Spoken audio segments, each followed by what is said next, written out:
नमस्कार। आज आम एक बहुत गुरुत्वपूर्ण आउ टिके विवादीय विषय उपरे कथा हेबा।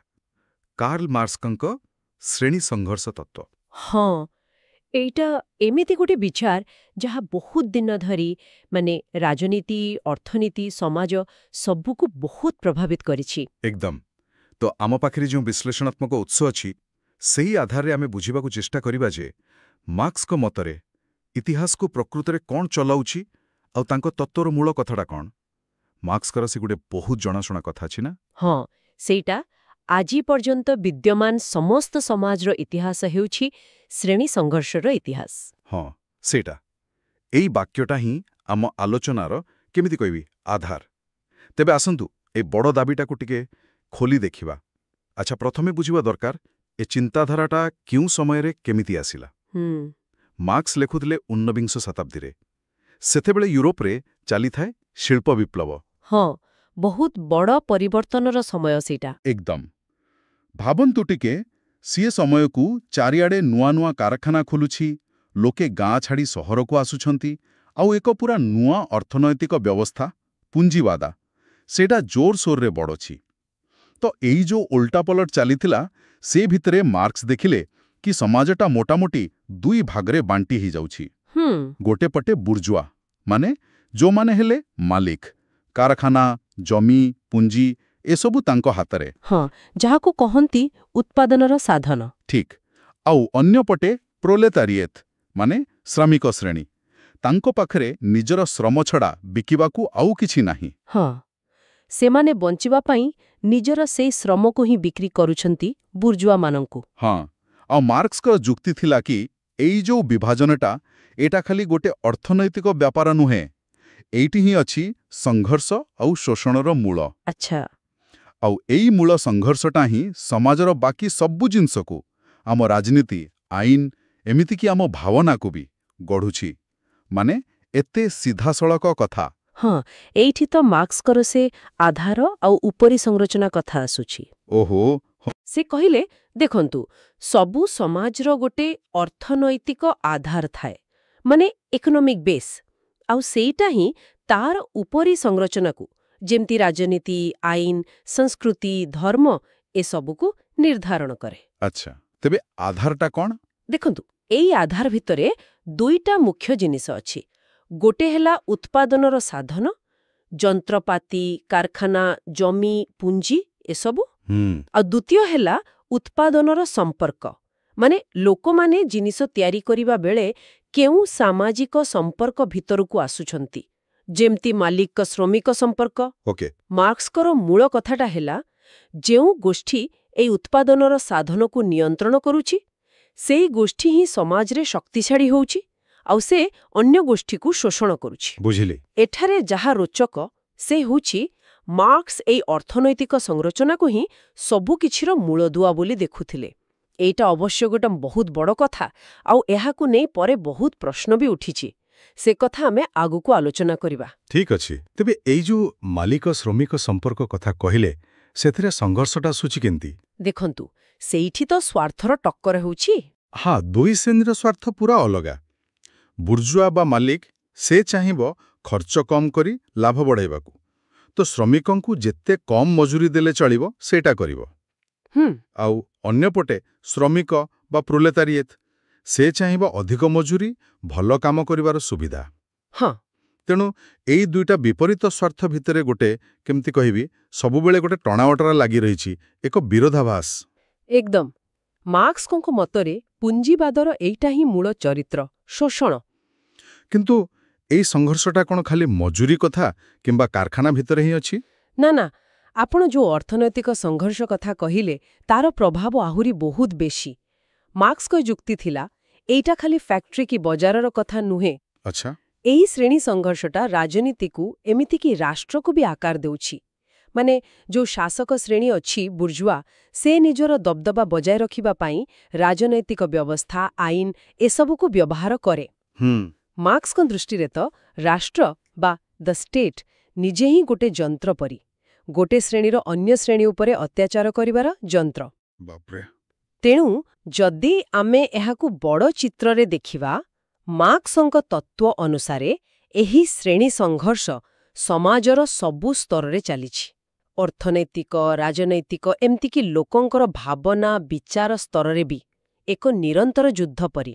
ବାଃ, ଏହା ତ ପୁରା ଇତିହାସକୁ ଦେଖିବାର ଗୋଟେ ପୁରା ଅଲଗା ଚଷମା ଭଳି ଲାଗୁଛେ। ହଁ, ସେଇଆ ତ। ଆଉ ମାର୍କ୍ସ ଖାଲି ନିଜ ସମୟକୁ ଦେଖିନଥିଲେ, ସେ ପୁରା ମାନବ ଇତିହାସକୁ ଏଇ ଦୃଷ୍ଟିରେ ଦେଖିଥିଲେ। ତାଙ୍କର ସେଇ ଐତିହାସିକ ପର୍ଯ୍ୟାୟ କଥାଟା ଏଠୁ ଆସୁଛି। ଇତିହାସର ପର୍ଯ୍ୟାୟ। ହଁ, ସେ କହୁଥିଲେ ଇତିହାସ କ'ଣ ଖାଲି ରାଜାରାଣୀଙ୍କର କାହାଣୀ? ନା, ଏହା ହେଉଛି ବିଭିନ୍ନ ଉତ୍ପାଦନ ପ୍ରଣାଳୀ ବଦଳିବାର କାହାଣୀ ଆଉ ସେଥିରୁ ଜନ୍ମ ନେଉଥିବା ଶ୍ରେଣୀ ସଂଘର୍ଷର କାହାଣୀ। ଆଚ୍ଛା। ମୋଟାମୋଟି ଭାବେ ସେ 5ଟା ପର୍ଯ୍ୟାୟ କଥା କହିଥିଲେ। ପ୍ରଥମେ ଥିଲା ଆଦିମ ସାମ୍ୟବାଦ, ଯୋଉଠି କିଛି ବ୍ୟକ୍ତିଗତ ସମ୍ପତ୍ତି ନଥିଲା। ହଁ, ତେଣୁ ଶ୍ରେଣୀ ନଥିଲା, ଶୋଷଣ ବି ନଥିଲା। ତାପରେ ଆସିଲା ଦାସ ସମାଜ। ମାଲିକ ବନାମ ଦାସ। ଠିକ୍। ତାପରେ ସାମନ୍ତବାଦ, ଜମିଦାର ବା ସାମନ୍ତ ଶୋଷଣ କରୁଥିଲେ ଭୂମିହୀନ ଚାଷୀଙ୍କୁ। ହଁ, ଭୂମି ଦାସ। ତାପରେ ଆସିଲା ପୁଞ୍ଜିବାଦ। ଏଇଠି ବୁର୍ଜୁଆ ଶୋଷଣ କରୁଛି ପ୍ରୋଲେତାରିଏତକୁ। ଯାହା ତାଙ୍କ ସମୟରେ ଚାଲିଥିଲା। ହଁ, ଆଉ ଶେଷରେ ସେ ଭବିଷ୍ୟବାଣୀ କରିଥିଲେ ଏକ ନୂଆ ସମାଜର। ପ୍ରଥମେ ସମାଜବାଦ ଆଉ ତାପରେ ସାମ୍ୟବାଦ, ଯୋଉଠି କୌଣସି ଶ୍ରେଣୀ ରହିବ ନାହିଁ। ଶ୍ରେଣୀହୀନ ସମାଜ। ହଁ, ଏଇଠି କଥାଟା ଆହୁରି ଇଣ୍ଟରେଷ୍ଟିଂ ହେଇଯାଉଛି। ମାର୍କ୍ସଙ୍କ ପାଇଁ ଗୋଟେ ବଡ଼ କଥା ଥିଲା ଯେ ଇତିହାସ ଏମିତି ଘଟଣା ପରେ ଘଟଣା ଖାଲି ଘଟିଯାଏନି। ଏହାର ଗୋଟେ ନିର୍ଦ୍ଦିଷ୍ଟ ଦିଗ ଅଛି, ଗୋଟେ ପ୍ୟାଟର୍ନ ଅଛି। ଆଉ ସେ ପ୍ୟାଟର୍ନଟା ହେଉଛି ଉତ୍ପାଦନ ପ୍ରଣାଳୀ ବଦଳିବା ଆଉ ତା ସାଙ୍ଗେ ସାଙ୍ଗେ ଶ୍ରେଣୀ ସଂଘର୍ଷର ରୂପ ବଦଳିବା। ଆଉ ସବୁଠୁ ବଡ଼ କଥା, ସେ ଭାବୁଥିଲେ ଏ ପ୍ରକ୍ରିୟା ପୁଞ୍ଜିବାଦରେ ଅଟକିବନି। ଏକଦମ। ମାର୍କ୍ସଙ୍କର ପୁରା ବିଶ୍ୱାସ ଥିଲା ଯେ ପୁଞ୍ଜିବାଦ ସେ ନିଜ ଭିତରେ ହିଁ ନିଜ ବିନାଶର କାରଣ ତିଆରି କରୁଛି।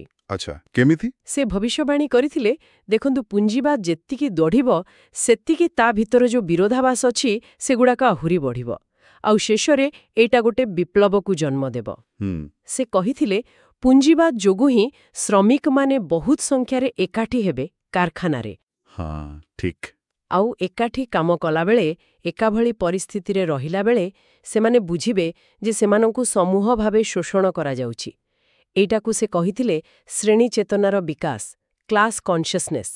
ଶ୍ରେଣୀ ଚେତନା। ହଁ, ଏଇ ଯୋଉ ବୁଝିବାଟା, ଏଇ ଚେତନାଟା ହିଁ ସେମାନଙ୍କୁ ଏକାଠି କରିବ, ସଂଗଠିତ କରିବ। ଆଉ ତାପରେ? ଆଉ ଯେତେବେଳେ ଏଇ ଚେତନା ଆସିବ, ଶ୍ରମିକମାନେ ଏକଜୁଟ ହୋଇ ପ୍ରୋଲେତାରୀ ବିପ୍ଳବ କରିବେ, ପୁଞ୍ଜିବାଦୀ ବ୍ୟବସ୍ଥାକୁ ଓଲଟାଇ ଦେବେ। ଓହୋ।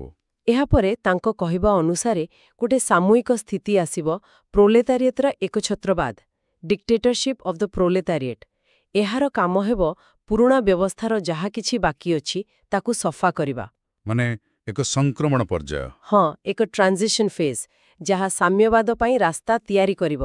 ଆଉ ସାମ୍ୟବାଦରେ କ'ଣ ହେବ ନା ଉତ୍ପାଦନର ସବୁ ସାଧନ ସମସ୍ତଙ୍କର ମାଲିକାନାରେ ରହିବ, ସାମୂହିକ ମାଲିକାନା। ଆପଣ ଏଇ ଯୋଉ ଶ୍ରେଣୀ ଚେତନା କଥା କହିଲେ, ଏଇଟା ମୋତେ ବହୁତ ଶକ୍ତିଶାଳୀ ଲାଗୁଛି। ମାନେ ଯେତେ ଦିନ ଯାଏ ଜଣେ ଶ୍ରମିକ ଭାବୁଥିବ ମୋର ଦରମା କମ୍ କି ମୋ କାମଟା ବହୁତ କଷ୍ଟ, ସେତେ ଦିନ ଯାଏ ଏଇଟା ତାର ବ୍ୟକ୍ତିଗତ ସମସ୍ୟା। କିନ୍ତୁ ଯେତେବେଳେ ସେ ବୁଝିବ ଯେ ଆରେ ଏଇଟା ଖାଲି ମୋ ସମସ୍ୟା ନୁହେଁ, ଆମ ସମସ୍ତଙ୍କର ସମସ୍ୟା, ଆମେ ଗୋଟେ ପୁରା ଶ୍ରେଣୀ ଆଉ ଆମକୁ ଶୋଷଣ କରାଯାଉଛି, ସେତେବେଳେ ଯାଇ ସେମାନେ ଏକାଠି ହେବେ। ଏକଦମ। ସେତେବେଳେ ସେମାନେ ଏକ ବୈପ୍ଳବିକ ଶକ୍ତିରେ ପରିଣତ ହେବେ। ଆଉ ଏଇ ଚେତନା ଯଦି ନ ଆସିବ, ତେବେ ମାର୍କ୍ସ କ'ଣ କହିଥିଲେ? ସେ କହିଥିଲେ ତାହେଲେ ସେମାନେ ମିଥ୍ୟା ଚେତନା ବା ଫଲ୍ସ କନସିୟସନେସ୍ର ଶିକାର ହୋଇ ରହିବେ। ମିଥ୍ୟା ଚେତନା ସେଇଟା କ'ଣ?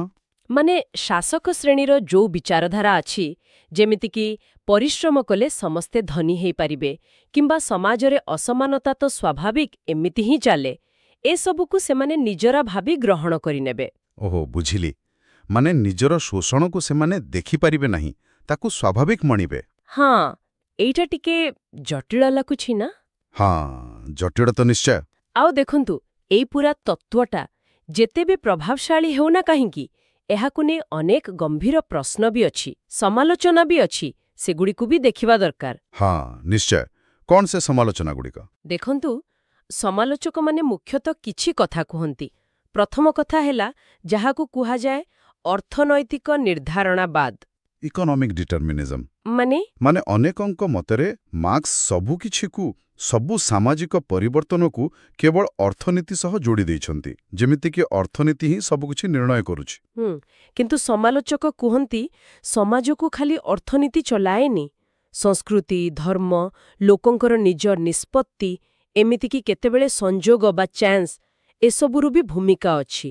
ମାର୍କ୍ସ ଏସବୁକୁ ଯଥେଷ୍ଟ ଗୁରୁତ୍ୱ ଦେଇନାହାନ୍ତି ବୋଲି ସେମାନେ କୁହନ୍ତି। ଆଚ୍ଛା, ଆଉ କ'ଣ? ଦ୍ୱିତୀୟରେ, ତାଙ୍କର ଯୋଉ ଭବିଷ୍ୟବାଣୀ ସବୁ ଥିଲା, ସେଗୁଡାକ ତ ଅନେକ କ୍ଷେତ୍ରରେ ସତ ହେଲାନି। ଯେମିତିକି ସେଇ ବିଶ୍ୱବ୍ୟାପୀ ବିପ୍ଳବ କଥା। ହଁ, ସେ ଯେମିତି ଭାବିଥିଲେ ସବୁ ବିକଶିତ ପୁଞ୍ଜିବାଦୀ ଦେଶରେ ଶ୍ରମିକ ବିପ୍ଳବ ହେବ, ସେମିତି ତ ହେଲାନି, ଅନ୍ତତଃ ସେହି ରୂପରେ ହେଲାନି। ଆଉ ଗୋଟେ ବଡ଼ କଥା ବି ତ ଅଛି, ମଧ୍ୟବିତ୍ତ ଶ୍ରେଣୀର ଅଭ୍ୟୁଦୟ। ଏକଦମ, ସେଇଟା ବହୁତ ଗୁରୁତ୍ୱପୂର୍ଣ୍ଣ। ମାର୍କ୍ସଙ୍କ ସମୟରେ ବୋଧେ ସମାଜଟା ବେଶୀ ଦୁଇ ଭାଗରେ ବଣ୍ଟି ହେଲା ଭଳି ଲାଗୁଥିଲା, ବହୁତ ଧନୀ ଆଉ ବହୁତ ଗରିବ। କିନ୍ତୁ ପରେ ଧୀରେ ଧୀରେ, ବିଶେଷ କରି ପଶ୍ଚିମ ଦେଶମାନଙ୍କରେ, ଗୋଟେ ବହୁତ ବଡ଼ ମଧ୍ୟବିତ୍ତ ଶ୍ରେଣୀ ତିଆରି ହେଲା। ହଁ, ଏମାନେ ତ ପୁରାପୁରି ବୁର୍ଜୁଆ ବି ନୁହନ୍ତି, ପୁରାପୁରି ପ୍ରୋଲେତାରିଏତ୍ ବି ନୁହନ୍ତି। ଏମାନେ ମାର୍କ୍ସକୁ ସେଇ ଦୁଇ ଶ୍ରେଣୀ ମଡେଲରେ କେଉଁଠି ଫିଟ୍ ହେବେ, ଏଇଟା ଗୋଟେ ପ୍ରଶ୍ନ।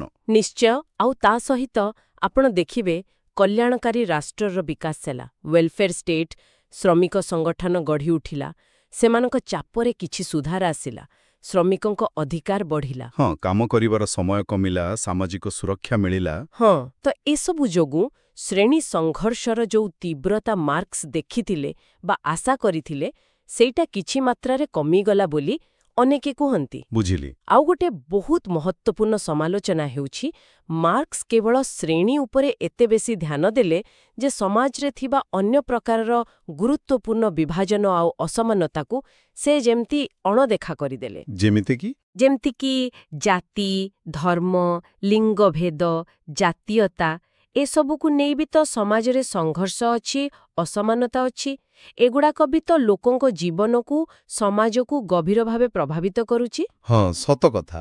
ତ ଏହା ଗୋଟେ ବଡ଼ ପ୍ରଶ୍ନ ଉଠାଏ, କେବଳ ଶ୍ରେଣୀ ଦୃଷ୍ଟିକୋଣରୁ କ'ଣ ଆମେ ସମାଜର ସବୁ ଅସମାନତା, ସବୁ ସଂଘର୍ଷକୁ ଠିକ୍ ଭାବେ ବୁଝିପାରିବା? ତାଙ୍କ ତତ୍ତ୍ୱର ଏହା ଏକ ସୀମା ବୋଲି କୁହାଯାଏ। ଏସବୁ ତ ବହୁତ ଯୁକ୍ତିଯୁକ୍ତ ସମାଲୋଚନା ପରି ଲାଗୁଛି। ତେବେ ପ୍ରଶ୍ନ ଉଠୁଛି, ଏତେ ସବୁ ସମାଲୋଚନା ପରେ ବି ଆଜିକା ଦିନରେ 21ଶ ଶତାବ୍ଦୀରେ ମାର୍କ୍ସଙ୍କ ଏହି ଶ୍ରେଣୀ ତତ୍ତ୍ୱ କଥା ଏତେ ଆଲୋଚନା କାହିଁକି ହେଉଛି? ଏହାର କ'ଣ ଏବେ ବି କିଛି ପ୍ରାସଙ୍ଗିକତା ଅଛି? ଏଇଟା ଏକ ଭଲ ପ୍ରଶ୍ନ। କାରଣ ଯଦି ଆମେ ଆମ ଚାରିପାଖକୁ ଦେଖିବା, ତେବେ କ'ଣ ଲାଗୁଛି, ଧନୀ ଆଉ ଗରିବ ଭିତରେ ପାର୍ଥକ୍ୟ କ'ଣ କମିଛି, ବରଂ ବଢ଼ି ଚାଲିଛି ପରି ଲାଗୁଛି? ଅନେକ ଦେଶରେ ତ ସେ ହିଁ ଦେଖାଯାଉଛି। ଇନକମ୍ ଇନିକ୍ୱାଲିଟି। ହଁ, ଆଉ ବଡ଼ ବଡ଼ କମ୍ପାନୀ, କର୍ପୋରେଟ୍ ଜଗତ, ବହୁତ ଧନୀ ଲୋକ, ସେମାନଙ୍କର ଅର୍ଥନୀତି ଆଉ ରାଜନୀତି ଉପରେ ପ୍ରଭାବ କ'ଣ କମ୍ ବଢ଼ୁଛି ବୋଧି? ସେ କଥା ବି ଉଠୁଛି। ଆଉ ଶ୍ରମିକମାନଙ୍କ କଥା ଦେଖନ୍ତୁ, ଆଜି ବି ତ ଲୋକେ ଚାକିରି ଯିବାର ଭୟ, କମ୍ ମଜୁରୀ, କାମର ଚାପ, ଏସବୁ ସମସ୍ୟା ସହ ଲଢ଼ୁଛନ୍ତି। ଏବେ ପୁଣି ଏ ଗିଗ୍ ଇକୋନୋମି ଆସିଛି। ହଁ, ଯେମିତି ଫୁଡ୍ ଡେଲିଭରିବାଲା, କ୍ୟାବ୍ ଡ୍ରାଇଭର। ହଁ, ସେଠି ତ ଶୋଷଣର ଗୋଟେ ନୂଆ ରୂପ ଦେଖିବାକୁ ମିଳୁଛି ବୋଲି କୁହାଯାଉଛି। କୌଣସି ଚାକିରି ସୁରକ୍ଷା ନାହିଁ, କିଛି ନାହିଁ। ଏ ଯୋଉ ବିଚାରଗୁଡ଼ିକ ଅଛି, ସେଗୁଡ଼ିକ ଆଜି ବି ଅନେକ ସାମାଜିକ ଆଉ ଅର୍ଥନୈତିକ ସମସ୍ୟାକୁ ବୁଝିବା ପାଇଁ ଗୋଟେ ଶକ୍ତିଶାଳୀ ଉପକରଣ ବା ଲେନ୍ସ ଦଉଛି ବୋଲି ମୁଁ ଭାବୁଛି। ଆଚ୍ଛା, ମାନେ ଏକ ଦୃଷ୍ଟିକୋଣ। ହଁ, ଏକ ଦୃଷ୍ଟିକୋଣ। ଏହା ହୁଏତ ପୁରା ସତ ନୁହେଁ, କିନ୍ତୁ ଏହା ଏକ ଗୁରୁତ୍ୱପୂର୍ଣ୍ଣ ସତ୍ୟର ଗୋଟେ ଅଂଶ ନିଶ୍ଚୟ। ଏହା ଆମକୁ କିଛି ଜିନିଷ ଦେଖିବାରେ ସାହାଯ୍ୟ କରେ, ଯାହାକୁ ଆମେ ହୁଏତ ଅନ୍ୟଥା ଅଣଦେଖା କରିଦିଅନ୍ତେ। ବହୁତ ଭଲ କଥା କହିଲେ। ତବେ ମୋଟାମୋଟି ଭାବେ ଯଦି ଆମେ ଦେଖିବା, ମାର୍କ୍ସଙ୍କ ବିଚାରରେ ଅର୍ଥନୈତିକ ସଂରଚନା, ସେଇଟା ହିଁ ଶ୍ରେଣୀ ସଂଘର୍ଷକୁ ଜନ୍ମ ଦେଉଛି, ଆଉ ସେଇ ସଂଘର୍ଷ ହିଁ ଇତିହାସକୁ ଆଗକୁ ନେଉଛି। ଆଉ ତାଙ୍କର ଯୋଉ ଦୂରଦୃଷ୍ଟି ଥିଲା, ସେଇଟା ହେଲା ଏଇ ସଂଘର୍ଷ ଭିତର ଦେଇ ହିଁ ମଣିଷ ସମାଜ ଶେଷରେ ଗୋଟେ ଶ୍ରେଣୀହୀନ, ଶୋଷଣମୁକ୍ତ ସମାଜରେ ପହଞ୍ଚିବ, ଯାହା ତାଙ୍କ ପାଇଁ ଥିଲା ପ୍ରକୃତ ମାନବ ମୁକ୍ତି। ହଁ, ତାଙ୍କର ସେ ୟୁଟୋପିଆନ୍ ଭିଜନ। ହଁ, ଆଉ ସେ ସ୍ୱପ୍ନକୁ ନେଇ ତ ତାଙ୍କର ସେ ପ୍ରସିଦ୍ଧ ଆହ୍ୱାନ ଥିଲା ନା, ଦୁନିଆର ଶ୍ରମିକମାନେ ଏକଜୁଟ ହୁଅ, ତୁମର ହରାଇବାକୁ କିଛି ନାହିଁ, କେବଳ ତୁମର ଶିଙ୍କୁଳି। ଏକଦମ, workers of the world unite. ତେବେ ଏହା ନିଶ୍ଚିତ ଭାବରେ ଇତିହାସକୁ, ସମାଜକୁ ଦେଖିବାର ଗୋଟେ ବହୁତ ବହୁତ ପ୍ରଭାବଶାଳୀ ଆଉ ଚିନ୍ତା ଉଦ୍ରେକକାରୀ ଉପାୟ। ଯଦିଓ ଆମେ ଯେମିତି ଦେଖିଲେ, ଏହାର ନିଜସ୍ୱ ସମାଲୋଚନା ଆଉ ସୀମା ବି ରହିଛି। ହଁ, ନିଶ୍ଚୟ। ଆଉ ଏଇ ଆଲୋଚନା ଶେଷରେ ମୁଁ ବୋଧେ ଗୋଟେ ପ୍ରଶ୍ନ ବା ଚିନ୍ତା ପାଇଁ ବିଷୟ ଛାଡ଼ିଯିବାକୁ ଚାହିଁବି।